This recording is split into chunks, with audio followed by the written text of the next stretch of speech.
All right, guys, welcome to PTC. And to be honest, this is the third video now, and I believe that you guys have been really getting the gist. I've been following how it is to build these applications in a much more easy and straightforward process, no clutter at all. And today I'm here to actually impact more knowledge on you guys today. So I want everybody that's following me on my channel not only just to build our code, but to build code that can actually scale a long time. And the only way you can be able to achieve this is if you can properly document your code and make sure that your code is production ready. And when I talk about your code being production ready, what do I actually mean by this? It simply means for you to actually use tools that you can be able to document and scale your code and make it easy for people to collaborate, understand your code, and scale from there. That's what differentiates you as a software engineer from any other developer that is out there. That is what makes you stand out. And in this video, I'm going to teach you guys how to do this using GitHub. You're going to learn how to create a repo in this video with the last project that we did. I will link it somewhere in the video. You're going to create a repo. You're going to be able to also do version control on it. And at the same time, document your code so that it can be scalable and anybody can collaborate on you with that code and it can be production ready. So get geared up, have your coffee with you. I don't have mine at the moment, but have your coffee with you and get ready for the ride. And let's go. All right, so let's dive right into it. For you to get started with this, all you just simply need to do is just to create a GitHub account if you don't have one. But if you have one, you can simply log into your GitHub account and you're good to go. Once you log in, you're going to be on your dashboard on your screen here on GitHub. And you can see that we have various menus here. Don't worry about that. We're just going to dive into what is important for this video. So we're going to be working with the last video that we did. The last video we did, we created a simple to-do list app, very wonderful app I might say, that we can actually use to track our day-to-day activities. So we are going to scale this project and put this on our repository and make it production ready and well documented. So first thing we need to do is we have to create a repository. So if you notice, you're seeing a new button here. Just click on this new button over here and it's going to bring you to the section where you create a repository. A repository is, in a nutshell, is just basically like a storage compartment where all your code you've written is all stored. It's as simple as that. And it's all structured just the same way you've structured it locally on your machine. So now this repository, I'm just going to call it to-do app PTC. Simple name. So now if you notice, as I was giving spaces, as I was writing, it's already telling us what the repository is going to be like. There's going to be some hyphens. So to just make it quite simple so that we don't really have to beat around the bush about this, I'm just going to remove the spaces. So now you're giving your repository a name that you can be able to identify your repository as you're working. So now we're just going to create that, leave all the settings the way as you see it here, that is fine. And all you just simply need to do is just to click on create repository. Wonderful. So now our repository has been created. So now our repository has been created and we have a quick setup guide here for us to get our repository connected with your local repo where you have actually written the code. So now we have a repository address that we can connect to. This is going to be very, very important for us to come in handy. I'm not going to dive too deep into the nitty-gritty so that I don't really get confusing to the people that are beginners into this. I'm just going to go straight to the point how you're going to use this. So now let's copy this URL here. That's fine. And let's go back to our previous project that we were working on. So I have the previous project here, which is our to-do list app that we were working on. As you can see, a very simple application. So now we're going to make this application production ready. So first things first, we already have the link to our repository. So we now have to actually authenticate ourselves so that Codex can know which account is connecting to update our repo. It's as simple as that. It's just the way we authenticated ourselves on GitHub. We are just doing the same thing on Codex, letting Codex know what accounts we are going to be using to connect into that repo. So we're going to, first of all, head over to a new terminal. As I said, just click on the terminal at the top, whether using Mac or Windows, just add a new terminal on your VS Code. Then you just have to put down this code here, which is auth login. This is basically a command that will tunnel us into GitHub to authenticate ourselves so that Codex can be able to know what account is using to push our code to that repo. So all you simply need to do is just hit enter. So it will give us this question, where do you want to go to? It's github.com. Now use the HTTP access. Click on that. Then log in via your web browser. That's the simplest way to do that. So it's going to give you a code here, which you should just copy this code right here and hit enter again. It's going to pop our browser open. Good. And as you can see, I'm already signed in. What account do I want to activate? I want to activate this account right here. I'm going to click on continue. Then that code that we copied, we're just going to paste it into this form here and we click continue. That's fine. Then we can authorize GitHub. Once the authorization is done, yes, it's always good for you to always add two-factor authentication, especially when you're dealing with projects on GitHub, so that your projects are very secure. So I'm going to use my passkey right here. You could use either your Google Authenticator or SMS or email one-time code, whatever code you're using, that's fine. I'm just going to use my passkey here to authenticate myself, which is way faster. So I give you my passkey, I'm good to go, and that is fine. So once you see this message right here, all you simply need to do is to head back to VS Code, and you're going to see that VS Code has authenticated you here. As you can see, authenticated, I'm logged in as REPO LINK HERE, which is my GitHub account. We have already done this authentication now. Splendid. So now let's head back. Yeah, because I did a copy before. I'm still going to go back and copy this my repository link here. I'll copy that and I'm going to head over to Codex. Good. Now I'm going to give Codex this command. I'm going to give it this very simple prompt. Push this code we have written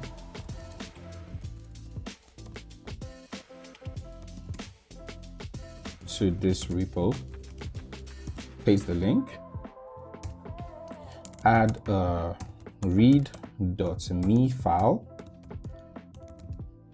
that explains the project in details and also how to run it and any test cases that is necessary.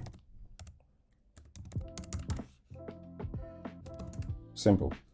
And yeah, so this prompt I'm just trying to give right now is just basically saying, okay, this code I've written Codex, basically push this code to this repository and document it properly, what we have built out and how to run this application and the stacks as well too. So it's going to do all of those things for us in the pipeline, and you're going to see how it's going to work. But now this is the magic we need to do here when we're pushing this.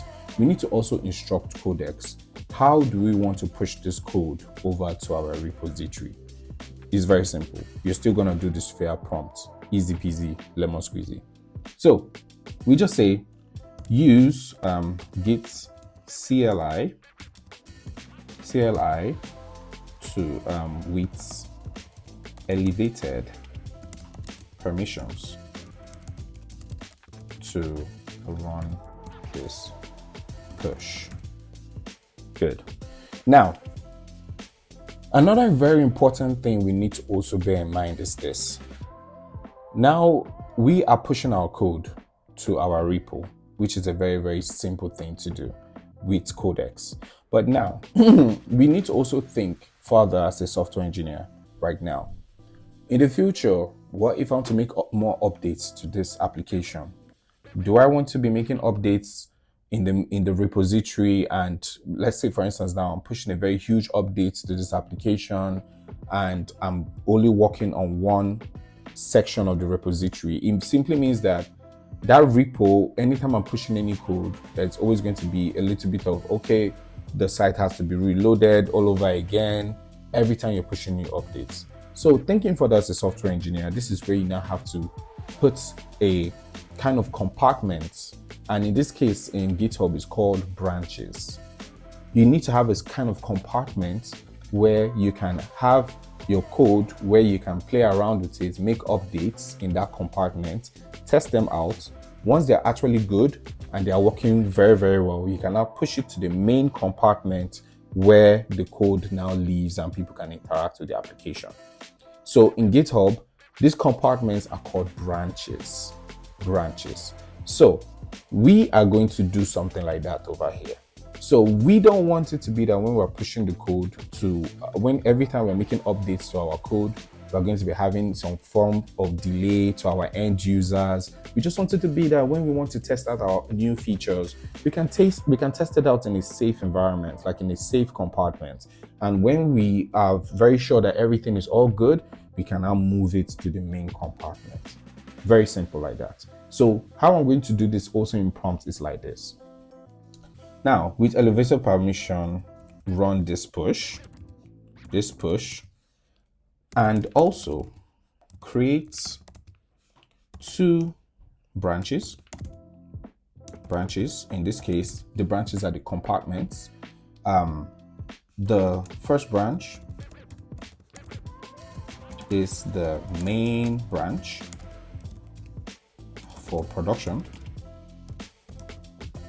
and the second branch is the staging branch for development. Simple. So all I've simply done here is basically we are going to have two branches. We're going to have the main branch, which is the main container, where at the end of the day, when we are done testing out our code and everything, we can move it there and that is production ready. Then we're also going to have a second branch, which is called the staging branch. The staging branch is basically anytime I finish working locally, adding a new feature to this my application, instead of me to just push it directly to the main branch without even testing it in a live environment, that's the reason why we have the staging branch. We push it to the staging branch first, we test it in a live environment, make sure that everything is all good. If everything is all good, we now merge it with the main branch, which is us moving into the main container, which is fine. So with that said, this our prompt has carried the weight of everything we need to do to create this repo. And to show you the power of Codex, all we just simply need to do is just hit enter and let's watch the magic happen. Okay, wonderful. So we are done now. So let's see what Codex have been able to do for us. So push the project to GitHub and I created the main production branch, good, which is the main container for anything production is going to be there, and staging development branch, wonderful. I have also added a proper .git ignore, good, remove local builds and artifact, that's fine. What was changed, all of that has already been stated for you as well. Repo status as well too. So we have our main branch, we have the staging branch, good. So next step, which is optional, switch back to production branch, that's fine. Git, check out main branch, we create local dev environments if needed, no problem. Next steps, those are all fine. So now, we have been able to do this now. Wonderful, wonderful, wonderful. Now let's head over to our GitHub repo and let's see the difference of what has happened right now. So if I head over to our GitHub repo right now, and if I just reload this page now, wonderful. You're going to see our application has been pushed to GitHub and it has been properly documented. Back end, front end, our files are here, and this is the main branch, which is the main production branch. We're going to switch over to the development branch in a sec. But let me just show you everything that it has done in the README file, in the read.me file. So as you can see, To-Do Atlas, a simple full stack to-do app that tracks tasks with due dates and completion status. The backend is built with Fast API and SQLite, and the frontend is built with React and Fit. Features: create tasks with optional due dates. Wonderful, all stated. Project structure stated. Backend setup has been stated as well. front-end status has been stated as well. API endpoints also stated, and test cases stated. This is beautiful. Now, what you have been able to do right now is you have been able to push code and you'll be able to make it production ready. So now this code right now, any collaborator on your team that you're working with on a project together, let us say now you're building an enterprise project right now. Anybody right now can go through your repo and collaborate with you and scale your project. So now this is the main branch. Now, if we switch to the staging branch, you're going to also see that we have the same thing here, but our staging branch is majorly for development. We're going to break this into sessions. But the good thing is that, guys, we have entered into the realm of working in a production-ready environment as a software engineer. And when you're at this point, every project you build will not just be about you writing code. It's going to be about you thinking forward as a front-end, as a software engineer, how your code can be built, documented, and can be scalable. That's the way you're going to be thinking right now with what we are building at the moment right now. So, as you can see, in less than 10 minutes or so, we have been able to build out this system that is production ready, and we have linked it up to our GitHub repo. So in our next video, we're going to be showing you, I'm going to be showing you how you can be able to do more things with your repository. Pull requests, very important, and at the same time connecting your repo to a cloud hosting like either Render or Vasil, where your application cannot be hosted in the cloud and anybody can actually access it, and you can be able to make changes to your application without affecting the whole flow of how the usability of application is going to stand out, which is a little bit of what we call continuous integration and continuous development will be added into this. But no need to bother about all these long words I'm saying. I know I'm becoming too technical a bit. That's the reason why I want to break this into chunks. When we actually meet up in our next video, I'm going to be showing you guys step by step how we do pull requests.